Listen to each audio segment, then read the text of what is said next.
Olá, queridos companheiros, amados irmãos, continuando os nossos vídeos, hoje nós vamos falar sobre as curas. O paralítico da piscina. Havia em Jerusalém uma piscina denominada Bethsada, com 5 galerias, onde deitavam doentes, cegos, coxos, todos à espera de que as águas fossem agitadas pelo anjo do Senhor, quando então traria a cura aquele que fosse o primeiro a entrar nela. Estava lá um homem que se achava doente há 38 anos. Jesus, sabendo o enfermo, perguntou-lhe se queria ficar curado, ao que o paralítico respondeu que não havia ninguém que o pusesse na piscina. Jesus disse-lhe: levanta-te, toma o teu leito e vai-te. E no mesmo instante o homem se achou curado. Está lá em Jó, no capítulo 5, versículo de 1 a 17. A piscina de Bethsada, em Jerusalém, era uma cisterna próxima ao templo, alimentada por uma fonte natural cuja água parece ter tido propriedades curativas. Era uma fonte intermitente, que vez por outra jorrava com força, agitando suas águas. Acreditava-se ser este o instante de proceder-se às curas. Talvez as propriedades da água fossem ativadas com esse fenômeno, procedente à cura de algumas moléstias. Hoje conhecemos bem o poder curativo de determinadas fontes de águas minerais e outras, mas à época o fenômeno passava por sobrenatural. Jesus, ao curar o paralítico, ainda acrescenta: não tornes mais a pecar, para que não lhe sucedam coisas piores. Por essas palavras, deu-lhe a entender que o seu problema era devido a sérios compromissos assumidos em vidas anteriores e deleteriamente gravados em seu perispírito, que na linguagem da época seria uma punição por atos praticados, que ele procurasse preservar-se, pois de outros desacertos. O cego de nascença. Viu Jesus um homem que era cego desde que nascera. Seus discípulos lhe perguntaram se havia sido pecador o homem ou se pagava a dívida de seus pais. Jesus respondeu: não é por pecado dele, nem dos pais, mas para que nele se patenteiem as obras do poder de Deus. Tendo dito isso, cuspiu no chão e, havendo feito lama com a sua saliva, ungiu com essa lama os olhos do cego e lhe disse para ir lavar-se. E ele foi. Voltou vendo claramente. Perguntaram-lhe então como se curara, e ele lhes dissera que aquele homem que se chamava Jesus me curou. E os fariseus também o interrogaram e o chamaram uma segunda vez, e ele lhes disse: se esse homem não fosse o enviado de Deus, não poderia fazer de tudo o que tem feito.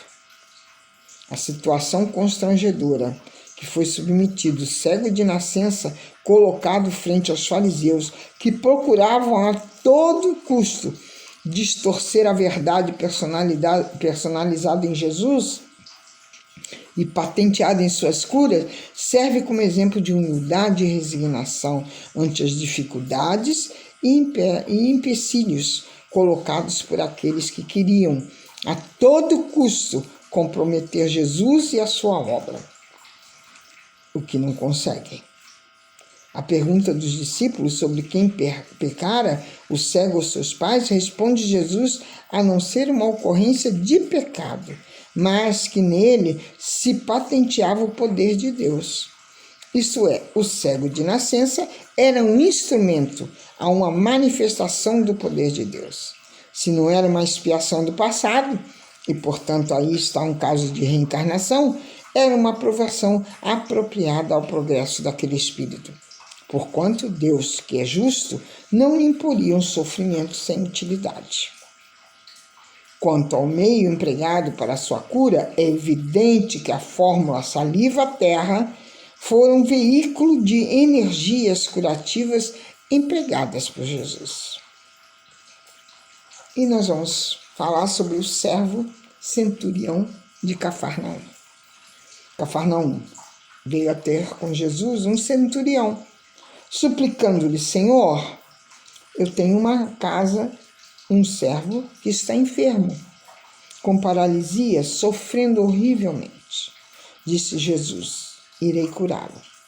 Ao que responde o centurião: Senhor, eu não sou digno de que entreis em minha casa, mas diz uma só palavra e meu servo será curado.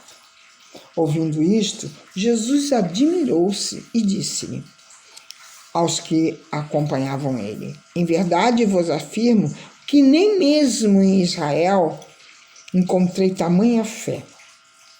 E disse Jesus ao centurião: vai, e como creste, assim será feito.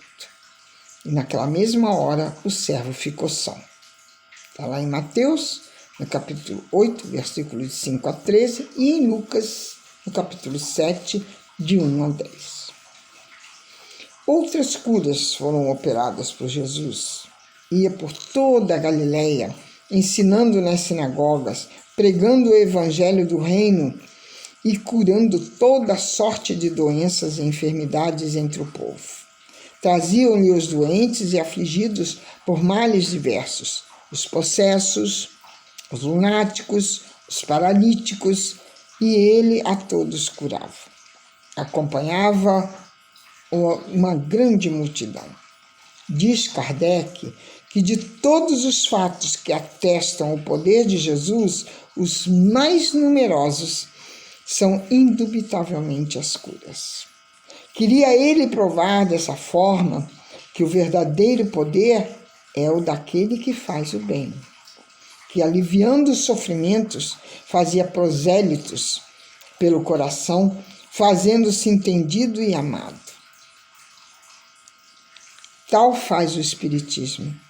Cura os males físicos, mas sobretudo cura as chagas morais.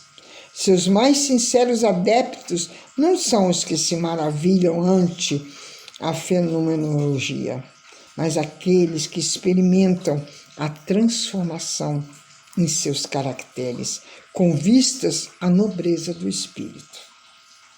E é por isso, companheiros queridos, que devemos nos fortalecer na nossa fé, no nosso querer, para que mudemos, para que sejamos seres melhores, para que possamos evoluir espiritualmente, para que possamos ser verdadeiros discípulos de Jesus. Beijo em seus corações e até o próximo vídeo.